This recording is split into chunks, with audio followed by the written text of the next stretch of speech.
ஜெபம் ஆண்டவர் நமக்கு கற்றுக் கொடுத்த ஒரு மிகப்பெரிய ஒரு பாடம். பரிசுத்தவான்களுடைய வாழ்க்கையிலே அவர்கள் ஜெபித்து யாரெல்லாம் ஊழியத்தை துவங்கினார்களோ, யாரெல்லாம் ஜெபத்தோடு அவர்களுடைய வாழ்க்கையை ஆரம்பித்தார்களோ, அவர்கள் வாழ்க்கையெல்லாம் மிகப்பெரிய வெற்றியாகவே அமைந்திருக்கிறது. நம்முடைய ஜெபத்திற்கு, ஒவ்வொரு ஜெபத்திற்கும் நம்ம எப்படியெல்லாம் நம்ம எந்தெந்த காரியத்திற்காகலாம் கர்த்தருடைய சமூகத்தில் தேடி வருகிறோமோ, அது எல்லாவற்றுக்கும் பதில் கொடுக்கிறவர் தான் நம்முடைய கர்த்தர்.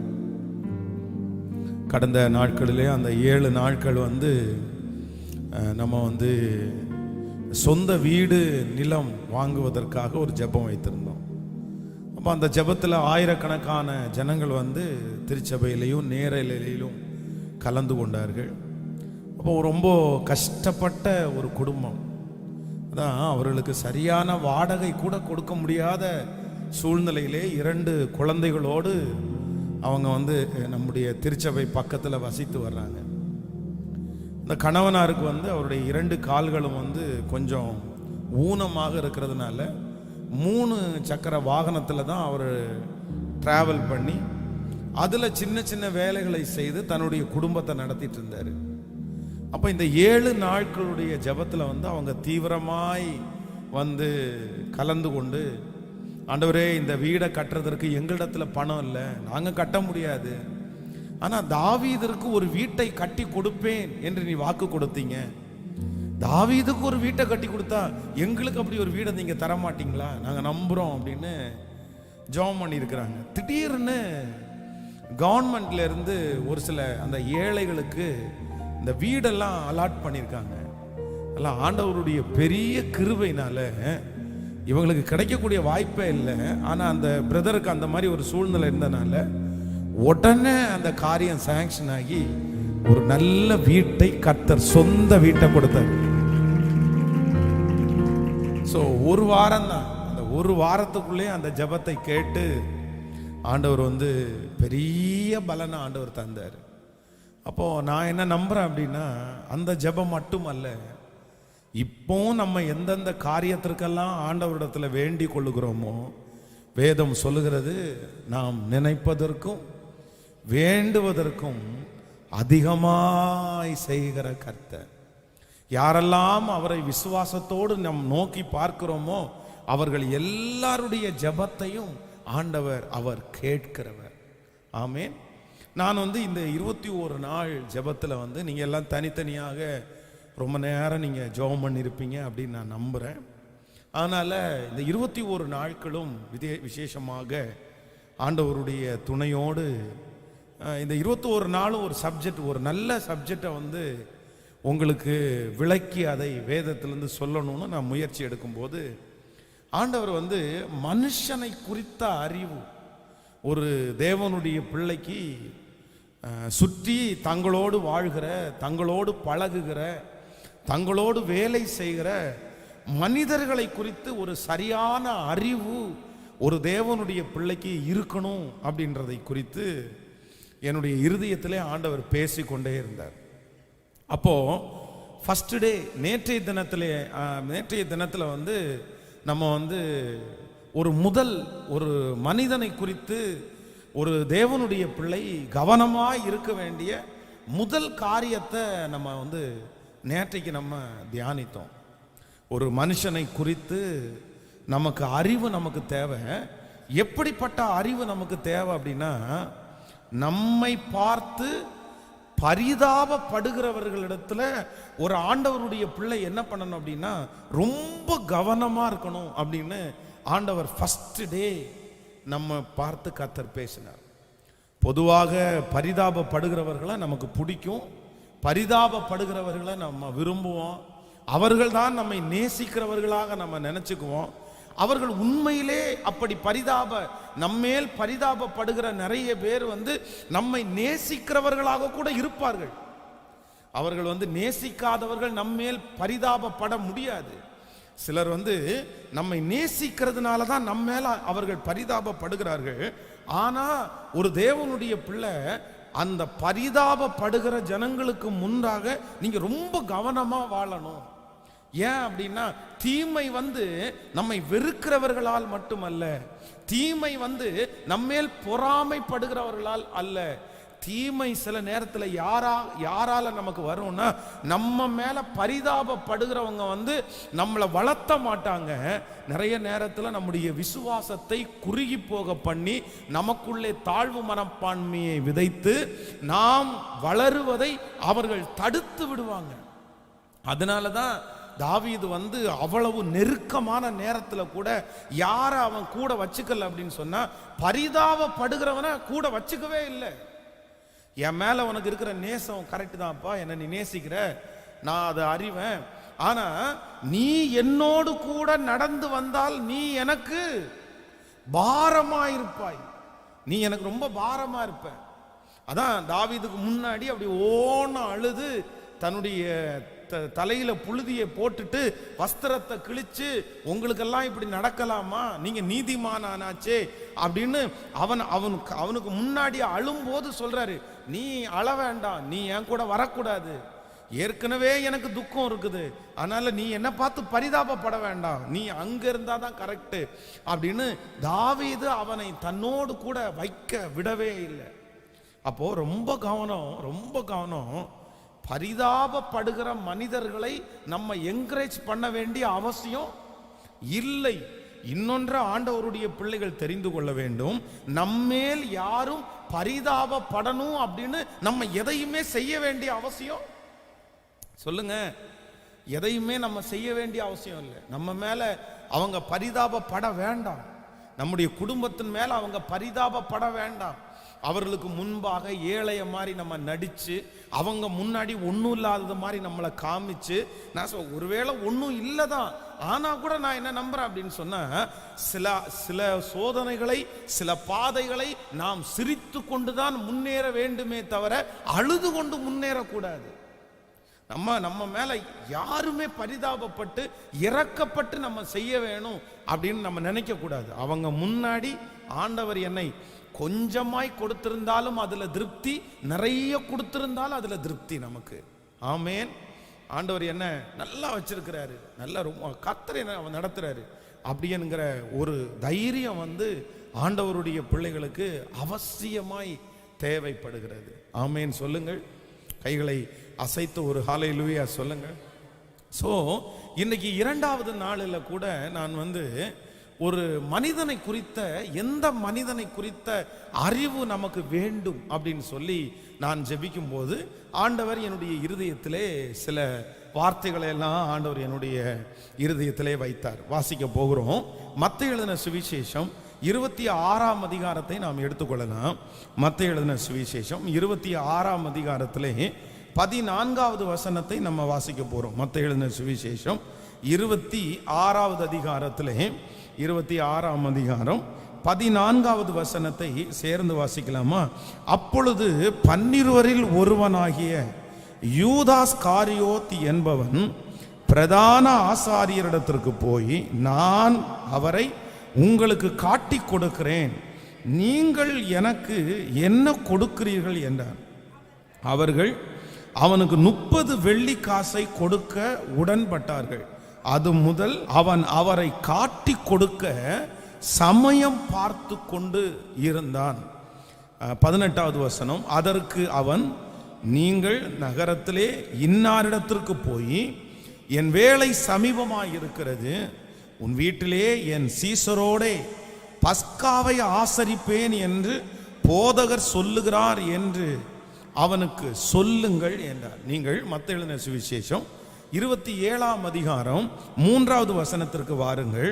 27ஆம் அதிகாரத்திலே 27ஆம் அதிகாரம் 3வது வசனத்தை நம்ம வாசிப்போமேயானால், அப்பொழுது அவரை காட்டி கொடுத்த யூதாஸ் அவர் மரண ஆக்கினைக்குள்ளாக தீர்க்கப்பட்டதை கண்டு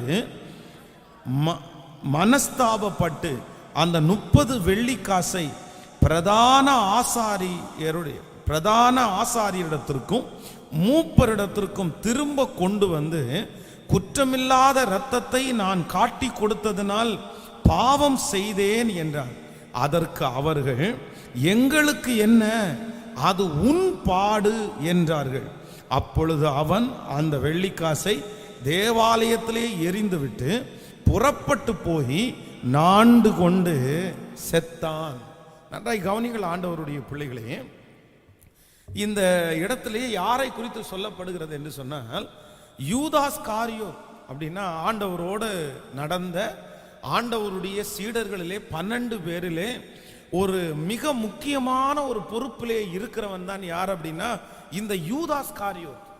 பணப்பை அவனுடைய கையிலே இருந்தது. ஆண்டவருடைய ஊழியத்திலே நிறைய பேர் அவருக்கு நிறைய பண உதவிகளை செய்தார்கள்.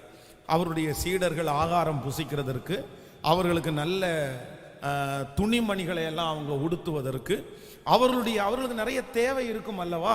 அந்த தேவைகளுக்கெல்லாம் ஆண்டவர் அப்படியே இன்னொருத்தரத்துல அடிச்சு புடுங்கினதோ இல்லைன்னா இன்னொரு இடத்துல இருந்து வாங்கினதோ அப்படியெல்லாம் இல்லை. இந்த மாதிரி அவர் அந்த காலங்களிலே ஊழியம் செய்து கொண்டிருக்கும் போது நிறைய பேர் தங்களுடைய காணிக்கைகளினாலே தங்களுடைய பணங்களினாலே தாங்கினார்கள். அப்போ அந்த பணத்தை எல்லாம் யாருடைய கையில கொடுக்கப்பட்டிருந்துச்சு அப்படின்னு சொன்னா இந்த யூதாசனுடைய கையில அந்த பண பொறுப்புகள் ஒப்படைக்கப்பட்டிருந்துச்சு.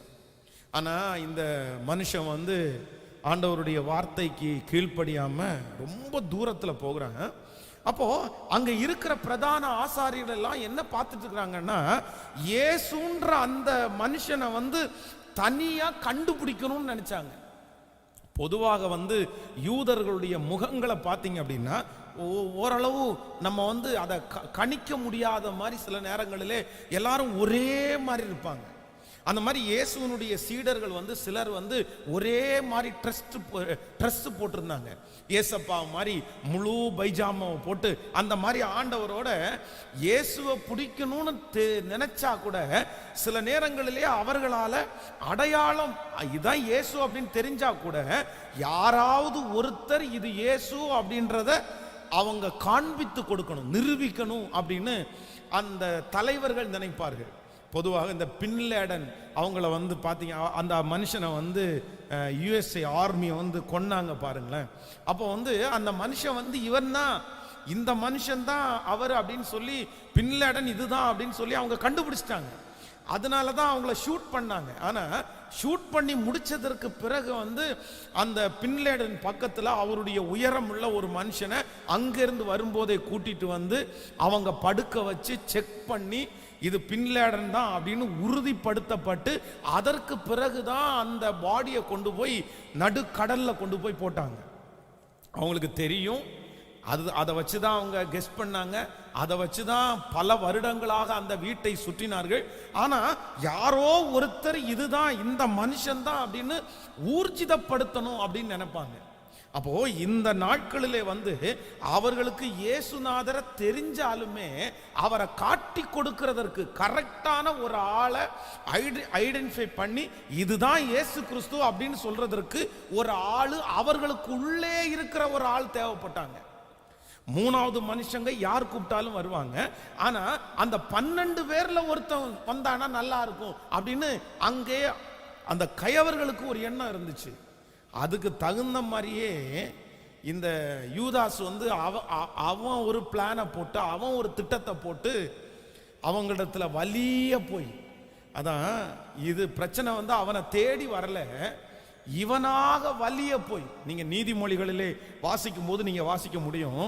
22ஆம் அதிகாரம் 3ஆம் அதிகாரத்தை வாசிக்கும் போது நீதிமொழிகள் 22வது அதிகாரத்திலே 3வது வசனத்தை வாசிக்கலாமா?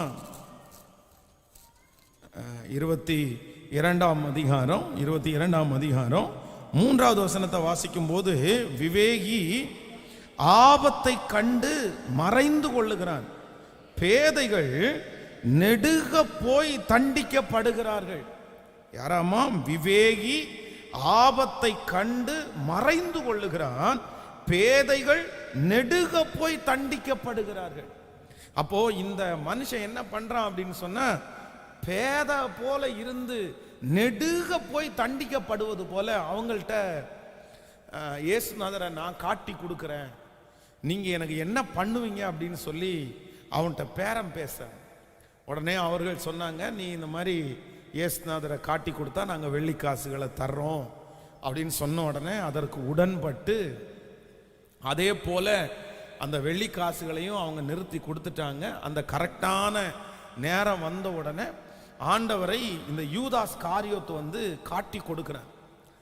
அவன் காட்டி கொடுக்கும்போது கண்டிப்பா ஆண்டவர் தப்பிச்சிருவாரு, ஆண்டவர் அவன் கையில எல்லாம் மாட்ட மாட்டாரு, ஆண்டவர் எவ்வளோ பெரிய தெய்வம், எவ்வளோ பெரிய அற்புதங்கள் எல்லாம் செய்திருக்கிறாரு அப்படின்னு தன்னுடைய மனதில் அவரை பிடிச்சிருவாங்க, அவரை சிலுவையில் அறைவாங்க அப்படின்ற எண்ணம் அவனுக்கு ஒரு % கூட இல்லை. இப்போ அவன் நினைச்சதற்கு மாறாக அங்க நடக்குது. நடந்த உடனே தான் தப்பு செய்தேன் அப்படின்னு சொல்லி இருதயத்தில் குத்தப்பட்டு, அதான் அந்த வசனத்தை வாசித்தோம். 27ஆம் அதிகாரம் மத்தேயு எழுதின சுவிசேஷம் 27ஆம் அதிகாரம் 3வது வசனத்தை நம்ம வாசித்தோம். இருதயத்திலே குத்தப்பட்டு அந்த பணத்தை எடுத்துக்கொண்டு அவன் எங்க போறான் அப்படின்னு சொன்னா அந்த ஆசாரியர்களிடத்திற்கே போறான். 27ஆம் அதிகாரத்திலே 27ஆம் அதிகாரம் 3வது வசனத்தை வாசிக்கும் போது, அப்பொழுது அவரை காட்டி கொடுத்த யூதாஸ் அவர் மரண ஆக்கணிக்குள்ளாக தீர்க்கப்பட்டதை கண்டு மனஸ்தாபப்பட்டு அந்த 30 வெள்ளி காசையும் பிரதான ஆசாரியரிடத்திற்கும் மூப்பரிடத்திற்கும் திரும்பி கொண்டு வந்து, குற்றமில்லாத இரத்தத்தை நான் காட்டி கொடுத்ததனால் பாவம் செய்தேன் என்றான். அதற்கு அவர்கள், எங்களுக்கு என்ன, அது உன் பாடு என்றார்கள். அப்பொழுது அவன் அந்த வெள்ளி காசை தேவாலயத்தில் எறிந்துவிட்டு புறப்பட்டு போய் நான்று கொண்டு செத்தான். கவனிங்க, இந்த வெள்ளிக்காசை கொண்டு போய் அவங்க கையில கொடுத்து சொல்றான், நான் குற்றமில்லாத இரத்தத்தை காட்டி கொடுத்ததுனால் நான் பாவம் செஞ்சிட்டேன். உடனே ஆப்போசிட்ல இருந்து வர்ற பதில் என்ன அப்படின்னா, அதற்கு எங்களுக்கு என்ன, அது உன் பாடு. அது யார் பாடு? அது உன் பாடு. அப்போ நம்பி இவங்க நம்மளை காப்பாத்துவாங்க, இவங்க நம்மளை பாதுகாப்பாங்க, இவங்க இந்த பணத்தை நம்மகிட்ட ரிட்டர்ன் வாங்கிடுவாங்க, நமக்கு சாபம் எதுவும் வராது அப்படின்னு பெரிய கற்பனையோட போன இந்த யூதாஸுக்கு என்ன மிஞ்சிருச்சுன்னு அப்படின்னா, அவர்களுடைய காரியம் நடந்த உடனேயே இப்ப யாரை கலட்டி விட்டாங்க அப்படின்னா யூதாஸை கலட்டி விட்டாங்க. எங்களுக்கு என்னப்பா, எங்களுக்கு என்னப்பா, நீ வாங்கின, நாங்க என்ன பண்ண முடியும்?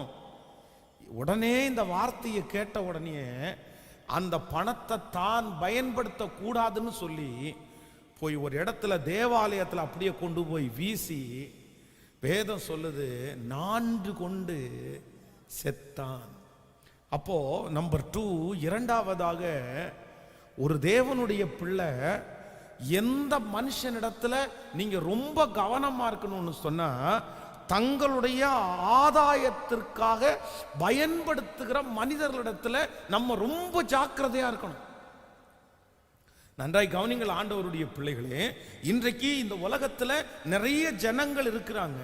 அவங்க என்ன பண்றாங்க அப்படின்னா, தங்களுடைய ஆதாயத்திற்காக நம்மை பயன்படுத்துவார்கள்.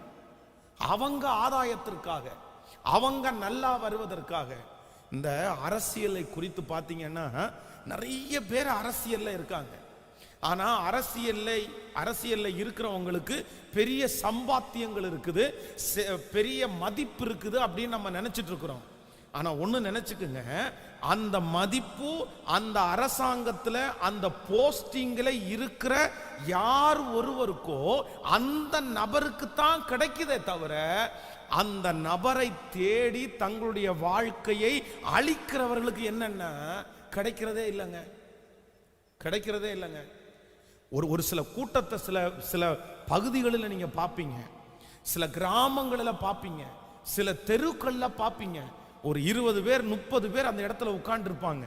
திடீர்னு ஒரு அரசியல் தலைவர் வராரா, வந்த உடனே எல்லார் இடத்துலையும் என்னப்பா, ஆளுக்கு ஒரு பிரியாணி பொட்டலமா, ஆளுக்கு ஒரு அந்த சாராய பாட்டில், ஒரு சாராய பாட்டில், ஒரு பிரியாணி பொட்டலம், கையில் 500 ரூபாய், அவ்வளவுதான். இதை கொடுத்து கூப்பிட்டோம்னா அவன் எத்தனை கிலோமீட்டர் வர்றானோ அத்தனை கிலோமீட்டர் கையை வைத்து என்ன பண்ணுவான்னா, தலைவர் வாழ்க, தலைவர் வாழ்க, தலைவர் வாழ்கன்னு எந்த தலைவனுக்காக? அது இன்னொரு காமெடி நடப்பேன். இந்த தலைவனுக்காக இன்னைக்கு, நாளைக்கு அடுத்த தலைவனுக்காக. இன்னைக்கு ஏடிஎம்கேவா, நாளைக்கு டிஎம்கே, அடுத்த நாள் இன்னொரு கட்சி. ஒவ்வொரு கட்சியையும் மாறி மாறி மாறி. ஆனா இந்த தலைவர்கள் எல்லாம் என்ன பண்ணுவாங்கன்னா, கூட்டத்தை சேர்த்தாச்சு, ஒரு பெரிய போட்டோ எடுத்தாச்சு. பாரு என் பின்னாடி எத்தனை பேர் இருக்காங்க தெரியுமா, எத்தனை ஆயிரம் பேர் இருக்காங்க தெரியுமா. அதுக்கு தகுந்தது மாதிரி அவர்களுடைய தலைவரிடத்துல ஒவ்வொரு தலைக்கும் இவங்க 2000 செலவு பண்ணா அந்த ஒவ்வொரு தலைக்கும் அங்க 4000 வாங்கிடுறது. இப்போ அவங்க கதை முடிஞ்சிருச்சு. இவங்களுக்கு பிரியாணி பொட்டலத்தை தின்னுட்டு ஏப்பம் விட்டது மட்டும்தான் மிச்சம். அவ்வளவுதான், முடிஞ்சிச்சு. பிரியாணி பொட்டலத்தை தின்னுட்டு தண்ணியை அடிச்சுட்டு வீட்டில் போய் படுத்து கிடப்பாங்க. அடுத்த நாள் கஞ்சி குடிக்கிறதுக்கு வீட்டில் வழி இருக்காது. அப்போ ஒன்று ஆண்டவருடைய பிள்ளைகள் நினைத்து கொள்ளுங்கள், இந்த உலகத்துல நீங்க யாருடைய கைக்கு தப்பணும் அப்படின்னு சொன்னா, இன்னொருத்தருடைய ஆதாயத்திற்காக சில மனிதர்கள் உங்களை பயன்படுத்த நினைக்கும் போது நீங்க என்னவா இருக்கணும்னா ரொம்ப ஜாக்கிரதையா இருக்கணும். சில மனிதர்கள் உங்களை அப்படித்தான் சுற்றி திரிகிறார்கள். அதுக்காக அவங்க என்ன வேணும்னாலும் உங்களை பண்ணுவாங்க. அதுக்காக உங்களை பெருமையா பேசுவாங்க, அதுக்காக உங்களை ஐஸ் வைப்பாங்க, அதுக்காக நீங்க அப்படி இப்படின்னு உங்களை புகழ்வாங்க. எதுக்காக தெரியுமா? அந்த காரியம் நடக்கிற வரையும், அந்த பிரச்சனை சால்வ் ஆகிற வரைக்கும், அந்த காரியம் அவங்களுக்கு நிறைவேறுகிற வரைக்கும் உங்களை கூட வச்சுக்குவாங்க. உங்களுக்கு என்ன வேணாலும் பண்ணுவாங்க, எப்படி வேணாலும் நடந்துக்குவாங்க. ஆனா அந்த காரியம் முடிஞ்சதற்கு பிறகு உங்களை ஒரு கருவேப்பிலை மாதிரி தூக்கி ஒதுக்கி வச்சுட்டு அவங்க பாட்டுக்கு போயிட்டே இருப்பாங்க. ஆனா எனக்கு ஒரு துக்கம் என்ன அப்படின்னு சொன்னா, ஒரு மனுஷன் இப்படி ஏமாத்திட்டார்ல, ஒரு மனுஷன் தன் ஆதாயத்திற்காக என்னை இப்படி பயன்படுத்தி என்னுடைய வருஷத்தை, என்னுடைய நாட்களை இவன் வீணடிச்சிட்டானே, இனி நம்ம இன்னொரு மனுஷனிடத்துல போய் சிக்கிர கூடாது அப்படின்ற ஒரு எண்ணம் ஆண்டவருடைய பிள்ளைகளுக்குள்ள ஏன் வரல அப்படின்றதான் எனக்கு வருத்தமா இருக்கு. ரொம்ப வருத்தமா இருக்குது. ரொம்ப கஷ்டம். ஏற்கனவே ஒரு மனுஷன் அவனுடைய ஆதாயத்திற்காக உங்க நாட்களை வேஸ்ட் பண்ணியாச்சே பிரதர், சிஸ்டர், உங்களுடைய வருஷங்களை வேஸ்ட் பண்ணியாச்சே. அவனுடைய ஆதாயத்திற்காக நீ எந்தெந்த காரியத்தெல்லாம் நீங்க இழந்தீங்க. அவங்க இன்னைக்கு நல்லா இருக்காங்க, அவங்க இன்னைக்கு போஷிக்கப்பட்டாங்க, அவங்க இன்னைக்கு வீடு கட்டிட்டாங்க, அவங்களுக்கு இன்னைக்கு வேலை வந்துருச்சு, அவங்களுக்கு எல்லாமே நடந்துருச்சு. ஆனா ஒன்னும் இல்லாம வெறுமையாய் துரத்தப்பட்டவர்கள் நீங்கள் தானே. ஆனா இனியும் திரும்பவும் அவர்களையோ இல்லை இன்னொரு மனிதர்களையோ நீங்கள் அப்படி சார்ந்து கொண்டால் உங்களுடைய ஞானம் எவ்வளவு குறைவா இருக்குன்னு நீங்க செக் பண்ணுங்க. அப்போ ஆண்டவரிடத்துல இன்னைக்கு நம்ம என்ன ஜெபிக்கணும் அப்படின்னு சொன்னா, ஆண்டவரே, ஆதாயத்திற்காக என்னை பயன்படுத்தணும்னு நினைக்கிற மனுஷனுடைய கைக்கு என்னை தப்புவீங்க ஆண்டவரேன்னு நீங்க ஜெபம் பண்ணணும். நம்மளை மட்டும் இல்ல, நம்முடைய பிள்ளைகளுக்காக ரொம்ப ஸ்பெஷலா ஜெபம் பண்ணணும். நம்முடைய பிள்ளைகளை ஆதாயத்திற்காக பயன்படுத்தணும்னு நினைக்கிறவங்க நிறைய பேர். நான் உங்களுக்கு சொல்றேன், நடந்த சம்பவம் உங்களுக்கு நீங்க தெரியணும் அப்படின்றதுக்காக தான் சொல்றேன். அதான் ஒரு நல்ல பணக்கார வீடு, ஒரு பொண்ணு ஒரு பையன், ஒரு நல்ல வசதி உள்ள ஒரு மனுஷன். அப்போ அவருடைய வேலை ஸ்தலத்தில் இருக்கிற ஒரு ஏழையான ஒரு பையன், படிக்காத பையன், அவன் நிறைய பாடத்துக்கு ஃபெயிலான பையன். உடனே இந்த வீட்டில் இருக்கிற அம்மாவுக்கு அந்த பையன் மேலே இரக்கம் வருது. சே, இப்படி ஒரு நல்ல பையன் இப்படி படிக்காம இப்படி இருக்கானே அப்படின்னு சொல்லி அவனை தன்னுடைய வீட்டிற்கு வர சொல்லி தன்னுடைய பிள்ளைய போல பார்த்து, தன்னுடைய பிள்ளைய போல அவனுக்கு சாப்பாடை கொடுத்து, அவனை வீட்டிலேயே உட்கார வச்சு, அவனை படிக்க வச்சு, எல்லா பாடத்திலையும் அவனை பாஸ் பண்ண வச்சு, இனி நல்ல ஒரு வேலைக்கு போப்பா அப்படின்னு அனுப்பி விட்டா, அந்த பையன் என்ன பண்றான் தெரியுமா? வீட்டில் குடியிருந்த நாட்களில் தங்கச்சியா பழக வேண்டிய பொண்ணை மனசை கெடுத்து அவளை தன்னை நேசிக்க வைத்து கொஞ்ச நாள் தான், அதற்கு பிறகு கொஞ்சம் ஒரு ஆண்டு தாண்டின உடனேயே அந்த பொண்ணுடைய இருதயத்தை மாற்றி இப்ப தன்னுடைய வீட்டிற்கு கூட்டிட்டு வர்றான். அவங்க அப்பாவுக்கு தெரியாம, அம்மாவுக்கு தெரியாம வீட்டை விட்டு கூப்பிட்டு இன்னைக்கு அவனுடைய வீட்டிற்கும் அந்த வீட்டிற்கும் கொஞ்சம் தூரம் தான் இருக்குது. நம்மளை கண்டுபிடிச்சிருவாங்கன்னு சொல்லி யாருக்குமே தெரியாம 2 நாள் தலைமறைவா இருந்துட்டாங்க 2 பேருமே. அந்த பொண்ணை கல்யாணம் பண்ணி, ஆனா அந்த பையனுடைய அம்மா பாத்தீங்க அப்படின்னு சொன்னா ஒரு கவலையும் இல்லை, அவங்களுக்கு ஒரு கவலையும் இல்லை. ஏன் அப்படின்னா ஆல்ரெடி அது பிளான். ஏற்கனவே குடும்பமா என்ன போட்டுட்டாங்க, பிளான் பண்ணிட்டாங்க, திட்டம் போட்டாங்க. என்ன திட்டம் போட்டாங்க அப்படின்னு சொன்னா, என்னதான் இருந்தாலும் எத்தனை நாள் தான் அவங்க அப்பா கோவிச்சுட்டு உட்காந்துருப்பாரு, எத்தனை நாள் தான் அவங்க அப்பா அப்படி இருப்பாரு, கண்டிப்பா மாறுவாங்க. இந்த பிள்ளைக்கு உள்ள பணத்துல பாதிய கொடுத்தா கூட என் பையன் பாருங்க நல்லா அத மண்ணுக்காக மாணிக்கத்தை இழக்கிறதுன்றது இதுதாங்க. எங்கேயோ இருக்க வேண்டிய பொண்ணு ஒரு நல்ல சேர்ல உட்கார்ந்து அந்த பொண்ணு சம்பாரிச்சு அந்த குடும்பத்தை நடத்தி ஒரு வசதியான குடும்பத்துல இருக்க வேண்டிய ஒரு பொண்ணு இந்த பையனை நம்பி பாத்தீங்க அப்படின்னா, இந்த கறி சட்டி இருக்கு பாருங்களேன், அவங்க வீட்டில் கேஸ் அடுப்பு கூட இல்லை, அந்த விறகு அடுப்பு தான் இருக்குது. இந்த விறகு அடுப்புல நம்ம மேல வைக்கிற பாத்திரம் பாத்தீங்கன்னா அடியில கறி பிடிக்கும் பாருங்களேன், அந்த சட்டியை உட்கார்ந்து கழுவிட்டு இருங்க, சாம்பல் போட்டு கழுவிட்டு இருக்கா. எங்க உட்கார வேண்டிய பொண்ணு அப்படியே அதெல்லாம் நம்ம பார்த்தாலே நமக்கு கண்ணீர் வருது. அவங்க அம்மா அப்பா பார்த்தா எவ்வளவு கண்ணீர் வரும். ஏமா நீ எங்க உட்கார வேண்டிய ஆளுமா, நீ எந்த வீட்டில் மருமகளா போக வேண்டியவா, நீ எந்த மனுஷனுக்கு வாழ்க்கைப்பட வேண்டியவா. ஆனா தன்னுடைய சுய ஆதாயத்திற்காக அன்பு வச்சு வர்றது பிரச்சனை இல்லை. சரி ஏதோ ஒரு அன்பு, 2 பேரும் பயங்கரமா பாசமா இருந்தாங்க, 2 பேரும் அன்பு அப்படின்னு. ஆனா குறிப்பிட்ட நிறைய பேருடைய மனசுல இன்னைக்கு எதுக்காக தான் நம்மளை நேசிக்கிறாங்க அப்படின்னா ஆதாயத்திற்காகன்றதை நீங்க மறந்துடக்கூடாது. பிரதர், உங்களை நேசிக்கிறவங்களில் 80% பேர் உண்மையான அன்புள்ளவங்களான்னு செக் பண்ணிக்கிங்க.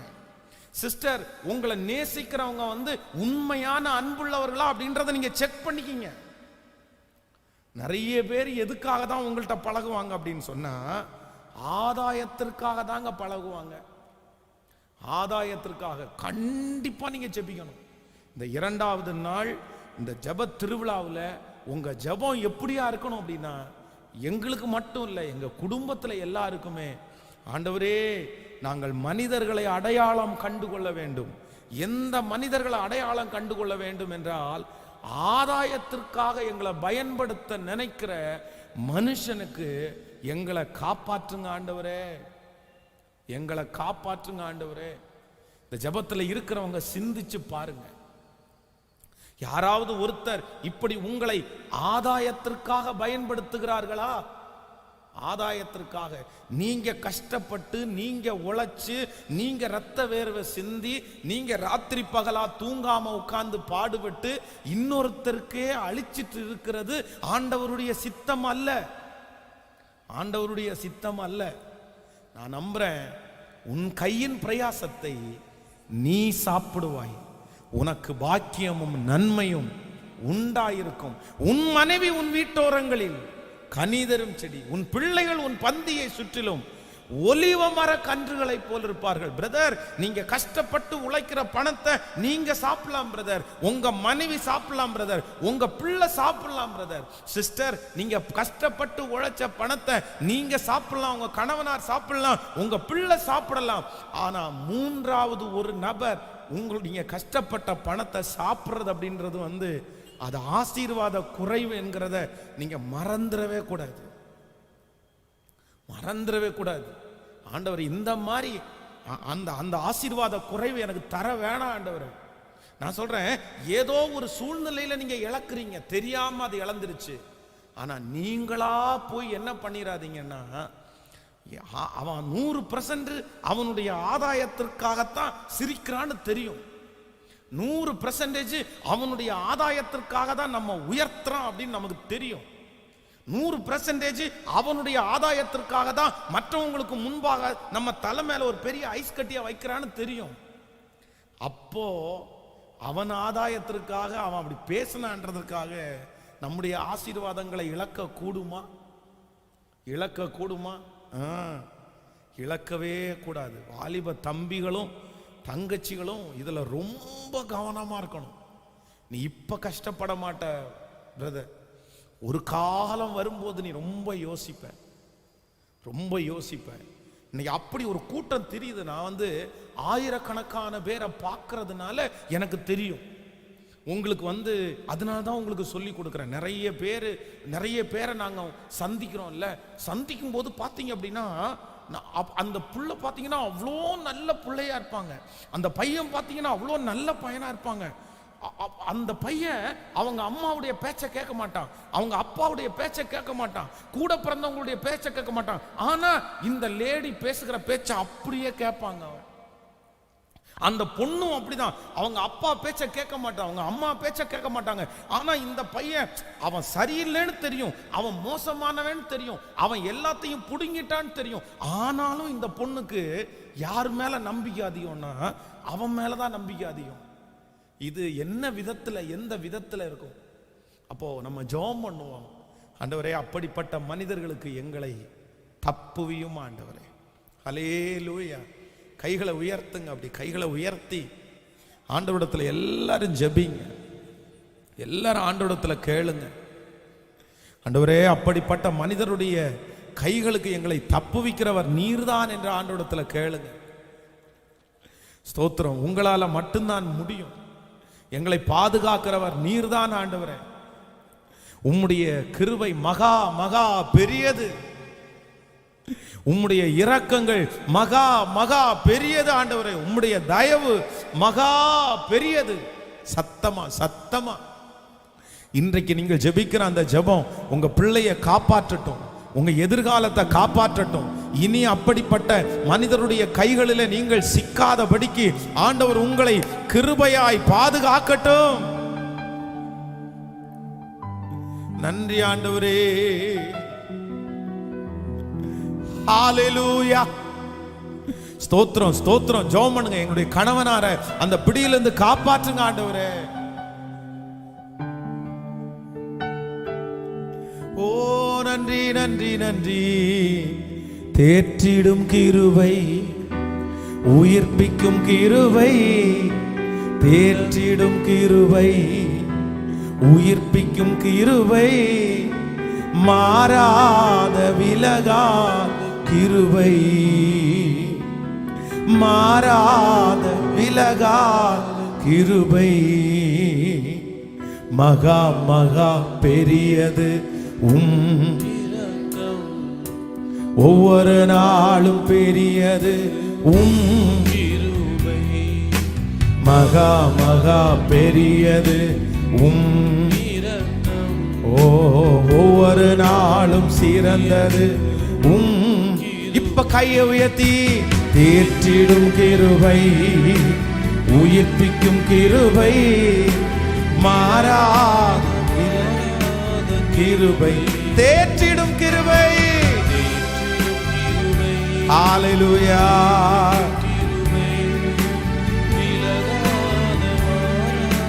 கிருபை. ஆமென். தகப்பனே தகப்பனே, எங்களை அப்படிப்பட்டவருடைய கையிலிருந்து எங்களை விடுதலையாக்கும் ஆண்டவரே. ஆமென். இந்த ஜெபத்திற்கு முன்பாக ஒருவேளை அப்படிப்பட்ட சூழ்நிலையில நம்ம இருக்கலாம். ஆனா இனி அதை குறித்த ஒரு பெரிய தெளிவை ஆண்டவர் நமக்கு நிச்சயம் தருவார் என்று நான் விசுவாசிக்கிறேன். ஆமென். வேதத்துல இப்படிப்பட்ட சில மனிதர்களை குறித்து நமக்கு எழுதி இருக்கு. அதை கூட உங்களுக்கு ஞாபகப்படுத்தி உங்களுக்காக ஜெபித்து முடிக்க நான் ஆசைப்படுகிறேன். வாசிக்கலாம். 1 ராஜாக்களின் புஸ்தகத்தை எடுத்துக்கொள்ளுங்கள். 1 ராஜாக்களின் புஸ்தகம் 13ஆம் அதிகாரத்தை எடுத்துக்கொள்ளலாமா? 1 ராஜாக்களின் புஸ்தகம் 13ஆம் அதிகாரம் 11வது வசனத்தை வாசிக்க போகிறோம். 1 ராஜாக்கள் 13ஆம் அதிகாரம் 13ஆம் அதிகாரத்திலே 11வது வசனத்தை வாசிக்க போகிறோம். கிழவனான ஒரு தீர்க்கதரிசி பெத்தேலிலே குடியிருந்தான். அவன் குமாரர் வந்து தேவனுடைய மனுஷன் அன்றைய தினம் பெத்தேலிலே செய்த எல்லா செய்கைகளையும் அவன் ராஜாவோடே சொன்ன வார்த்தைகளையும் தங்கள் தகப்பனுக்கு அறிவித்தார்கள். அப்பொழுது அவர்கள் தகப்பன் அவன் எந்த வழியாய் போனான் என்று அவர்களை கேட்டான். யூதாவிலிருந்து வந்த தேவனுடைய மனுஷன் போன வழி இன்னதென்று அவன் குமாரர் பார்த்திருந்தபடியால் அவன் தன் குமாரரோடே கழுதையின் மேல் சேணம் வைத்து கொடுங்கள் என்றான். அவர்கள் கழுதையின் மேல் சேணம் வைத்து கொடுத்த பின் அவன் அதன் மேல் ஏறி தேவனுடைய மனுஷனை தொடர்ந்து போய் ஒரு கர்வாலி மரத்தின் கீழே உட்கார்ந்திருக்கிற அவனை கண்டு, யூதாவிலிருந்து வந்த தேவனுடைய மனுஷன் நீதானா என்று அவனை கேட்டதற்கு அவன் நான் தான் என்றான். அப்பொழுது அவனை நோக்கி, நீ என்னோடே வீட்டுக்கு வந்து அப்பம் புசி என்றான். அதற்கு அவன், நான் உம்மோடே திரும்பவும் உம்முடனே உள்ளே போகவும் மாட்டேன். இந்த ஸ்தலத்திலே உம்மோடே நான் அப்பம் புசிக்கவும் தண்ணீர் குடிக்கவும் மாட்டேன்.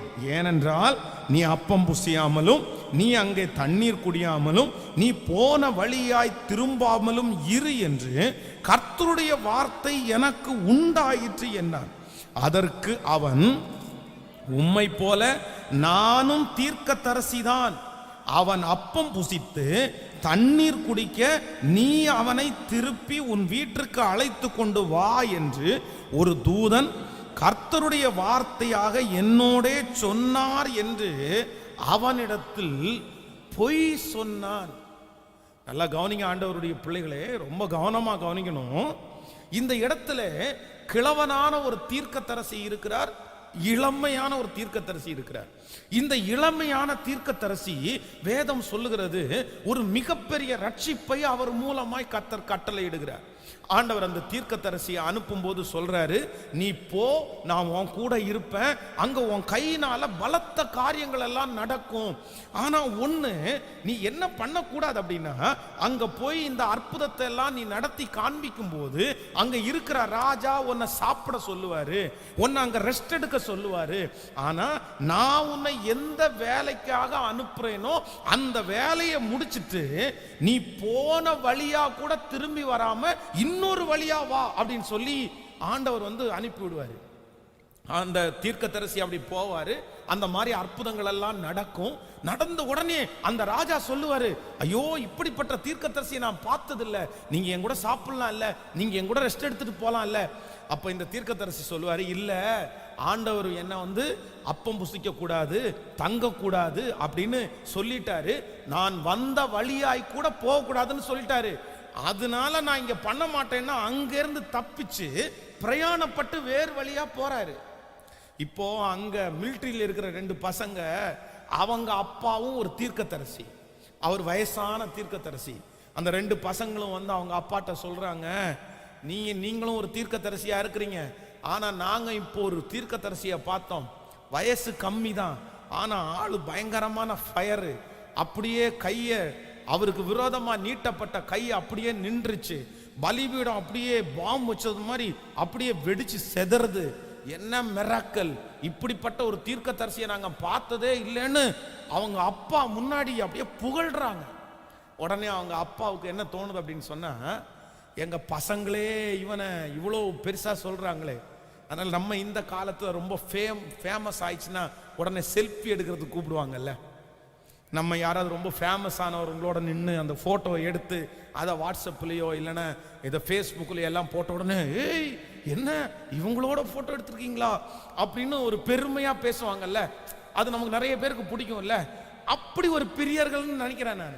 உடனே அவங்க அப்பாவுக்கு எப்படியாவது அவனை வீட்டில் கூப்பிடுறணும் அப்படின்னு பசங்க 2 பேரும் சொல்றாங்கப்பா, வேலையை பாருங்கப்பா. ராஜா கூப்பிட்டதுக்கு பிறகே அவர் என்ன பண்ணல, வரல, நீங்க கூப்பிட்டா வர போறாரு. உடனே இப்ப இவருக்கு ஒரு ஈகோ பிரச்சனை மாதிரி, நான் ஒரு தீர்க்கதரிசி, நான் கூப்பிட்டா வர மாட்டானா, நான் கூட்டு வரேன்டா, நீங்க பாருங்க கூட்டு வரேன். இவனுடைய மதிப்பு, இந்த தீர்க்கதரிசியினுடைய அந்த பொசிஷன் தன்னுடைய பிள்ளைகளுக்கு முன்னாடி குறைஞ்சு போக கூடாதுன்னு நினைச்சாரோ என்னமோ தெரியல. அந்த இளம் தீர்க்கதரிசியை போய் பார்க்க போறாரு. உடனே அவர் சொல்றாரு, இல்ல இல்ல எங்களால என்ன பண்ண முடியாது, என்னால வர முடியாது, ஆண்டவர் வந்து வரக்கூடாதுன்னு சொல்லிட்டாரு, அவர் சொல்லிட்டாரு. ஆனா இந்த தீர்க்கதரிசி அவருடைய சொந்த ஆதாயத்திற்காக, தன்னை அவர் தன்னுடைய பிள்ளைகளுக்கு அவரை கூட்டிட்டு வருவேன் அப்படின்னு வாக்கு கொடுத்ததற்காக. நல்லா கவனிங்க, இது உலகத்தான் கிடையாது, இது துன்மார்க்கன் கிடையாது. இவர் யாரு? யாருடைய தீர்க்கதரிசி? கர்த்தருடைய தீர்க்கதரிசி. ஊழியக்காரங்க போய் சொல்லுவாங்களா? சொல்லுங்க, என்ன அப்படி பாக்குறீங்க? ஆனா இங்க சொன்னது யாரு? கர்த்தருடைய ஊழியக்காரர் போய் அவருக்கு முன்னாடி, எப்பா எப்பா உனக்கு சோறு கொடுத்து உன்னை நல்ல ரெஸ்ட் எடுக்க பண்ணி அனுப்பும்படியாக ஆண்டவர் என்கிட்ட சொன்னாரு, நீ வா அப்படின்னு கூப்பிடுறாரு. அந்த நேரத்தில் கூட அந்த இளம் தீர்க்கதரிசிக்கு, இவ்வளோ பெரிய அற்புதத்தை நடப்பித்த தீர்க்கதரிசிக்கு அந்த எண்ணம் இல்லை. பாருங்களேன், இவரோட பேசின ஆண்டவர் ஏன் கூட பேசியிருக்க மாட்டாரா? ஏன் கூட இத்தனை பேசின ஆண்டவர் இந்த விஷயத்தை மட்டும் ஏன் அவன்கிட்ட சொன்னாரு? அந்த எதையுமே யோசிக்காம சரி நான் வர்றேன்னு போனாரு. நடந்ததை நீங்க வேதத்தில் வாசிப்பீங்கன்னா வாசிக்கலாம். அந்த 13ஆம் அதிகாரத்திலே, 13ஆம் அதிகாரம் பின்னாடி வசனங்களை நீங்கள் வாசிக்கும் போது 19வது வசனம், அப்பொழுது அவன் இவனோடே திரும்பி போய் இவன் வீட்டிலே அப்பம் புசித்து தண்ணீர் குடித்தான். அவர்கள் பந்தியில் உட்கார்ந்திருந்த போது அவனை திரும்பி கொண்டு வந்த தீர்க்கதரிசிக்கு கர்த்தருடைய வார்த்தை உண்டானதினால் அவன் யூதேயாவிலிருந்து வந்த தேவனுடைய மனுஷனை பார்த்து சத்தமிட்டு, உன் தேவனாகிய கர்த்தர் உனக்கு கற்பித்த கட்டளையை நீ கை கொள்ளாமல் கர்த்தருடைய வாக்கை மீறி அப்பம் புசிக்கவும் தண்ணீர் குடிக்கவும் வேண்டாம் என்று அவர் விலக்கின ஸ்தானத்திற்கு நீ திரும்பி வந்து அப்பம் புசித்து தண்ணீர் குடித்தபடினால் உன் பிரேதம் உன் பிதாக்களின் கல்லறையிலே சேருவதில்லை என்று கர்த்தர் சொல்லுகிறார். ஹலோ, எந்த தீர்க்கதரிசி பொய் சொல்லி அவனை மாத்தி கூட்டிட்டு வந்தாரோ, இப்ப அந்த தீர்க்கதரிசியே வாயில என்ன சொல்றாரு? நீ கர்த்தருடைய வார்த்தைக்கு என்ன பண்ணல? கீழ்ப்படியல. கீழ்ப்படியாதனால இன்னும் கொஞ்ச காலம் நீ வாழ வேண்டியது, ஆனா இன்னைக்கே உன் மரண நாள் நியமிக்கப்பட்டுச்சுப்பா. அவ்வளவுதான்ப்பா. நீ ஏன் இப்படி பண்ணுன? அப்போ ஒன்று நினைத்து கொள்ளுங்கள், ஆதாயத்திற்காக வெறும் உலகத்தில் இருக்கிற மனுஷன் கிடையாது. சில நேரத்தில் ஆதாயத்திற்காக ஆண்டவரை நம்புற பிள்ளைகள் கூட உங்களை அவர்களுடைய ஆதாயத்திற்காக உங்களை நடத்த முடியும். கடைசியில எல்லாம் பண்ணி முடிச்சிட்டு நீங்க ஒன்னும் இல்லாம நிற்கதியா நிற்கும் போது அவங்க வாயிலிருந்தே என்ன சொல்லுவாங்க தெரியுமா? நீ ஏன் கர்த்தருடைய வார்த்தையை கேட்கலையா? நீ ஏன் ஜெபம் பண்ணலையா? நீ ஏன் பரிசுத்தமா வாழலையா? உனக்கு ஆண்டவர் எச்சரிக்கலையா? நீ கர்த்தருடைய சித்தத்துக்கு கேட்டியா இல்லையா? நீ ஆண்டவரத்தில் அடையாளம் கேட்டியா இல்லையா? நன்றாய் கவனிங்கள். இந்த இடத்துல ஒரு மனுஷனை பயன்படுத்த நினைச்சது உலகத்தான் கிடையாது. யாரு பயன்படுத்த நினைச்சான்னா, கர்த்தருடைய ஊழியத்தை செய்யறவங்க. கர்த்தருடைய ஊழியத்தை தேவ பிள்ளைகளுக்கு ஒரு ஆலோசனை சொல்றேன். பைபிளை தூக்குன உடனே நீங்க என்ன பண்ணிடக்கூடாது? சொல்லுங்க, பக்கத்துல கையை பிடிச்சு சொல்லுங்க. பைபிளை தூக்குன உடனே நம்பிடக்கூடாது. 4 அந்நிய பாஷையை பேசின உடனே நம்பிடக்கூடாது. சொல்லுங்க, சத்தமா சொல்லுங்க, கை பிடிச்சு சொல்லுங்க. அப்பதான் உங்களுக்கு அப்படிதான் நீங்க கரெக்டா இருப்பீங்க. 4 அந்நிய பாஷையை பேசின உடனே நீங்க நம்பிடக்கூடாது. அப்படியே கண்ணை மூடிட்டு 4 தீர்க்க தரிசனம் சொன்ன உடனே நீங்க நம்பிடக்கூடாது. இன்னைக்கு இருக்கிற சில கிறிஸ்தவ கூட்டத்தில் இருக்கிற பொல்லாத காரியம் என்ன அப்படின்னு சொன்னா, கண்ணை மூடி 4 சொல்லியாச்சா உடனே ஐயோ அப்படி அவ்வளவுதான், இவர்கிட்ட நம்ம எல்லாம் செஞ்சிடலாம், இவர்கிட்ட நம்ம எல்லாம் பண்ணிடலாம், அவ்வளவுதான். அந்நிய பாஷையில 1 மணி நேரம் ஏதோ பேசிட்டாரா உடனே அப்படி இல்லை. நான் சொல்றேன், எல்லாரும் கெட்டவர்கள் என்று சொல்லவில்லை. ஆண்டவருக்காக மிக வைராக்கியமாய் மிக நன்றாய் ஊழியம் செய்கிற ரொம்ப அர்ப்பணிக்கப்பட்ட ஊழியக்காரர்கள் இருக்கிறதுனால தான் இன்றைக்கு நம்முடைய கிறிஸ்தவம் வளர்ந்து கொண்டிருக்கிறது. ஆனா நிறைய ஆட்டு தோலை போர்த்தி கொண்டு நிறைய ஓநாய்கள் சுற்றி திரிகிறது.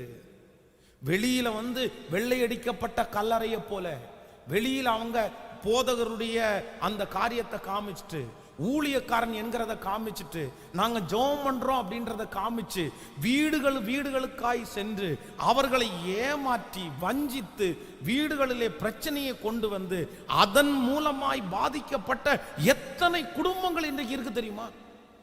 எத்தனை குடும்பங்கள் இருக்கு தெரியுமா? அப்போ ரொம்ப கவனமா இருக்கணும். என்ன அப்படின்னா, ஆண்டவருடைய பிள்ளைங்க ஆண்டவருடைய நாமத்தை சொல்லி உங்கள்கிட்ட வந்தாலும் நீங்க அவங்களுக்கு என்ன ஆயிடக்கூடாதுன்னா, நீங்க பலியாயிடக்கூடாது. அவர்களுடைய ஆதாயத்திற்காக ஆண்டவருடைய பிள்ளைகள் கூட நீங்க கர்த்தருடைய ஊழியத்தை செய்றீங்க, அது வேற. கர்த்தருக்காக செய்யுங்க, அதான் நான் சொல்லுவேன், ஆண்டவருக்காக செய்யுங்க. ஆனா ஒரு நாளும் மனுஷனுடைய முகத்தை பார்த்து நீங்க என்ன பண்ணக்கூடாது, கேட்கல, செய்யவே கூடாது. நீங்கள் எதை செய்தாலும் அவருக்கு கர்த்தருடைய நாமம் மகிமைக்காக செய்யுங்க. ஒரு ஊழியக்காரனுக்கு சேவை செய்றீங்களா, உதவி செய்றீங்களா, ஆண்டவர் நாம மகிமைக்காக செய்யுங்க. ஒரு ஊழியத்திற்காய் கொடுக்கிறீர்களா, ஆண்டவரை பார்த்து கொடுங்க. ஆனா ஒரு நாளும் யாரை பார்த்து செய்யக்கூடாதுன்னா, மனுஷனை பார்த்து செய்யக்கூடாது. இதுல ஆண்டவருடைய பிள்ளைகளுக்கு கண்டிப்பாக ஒரு அவேர்னஸ் தேவை. ஆமேன் சொல்லுங்க.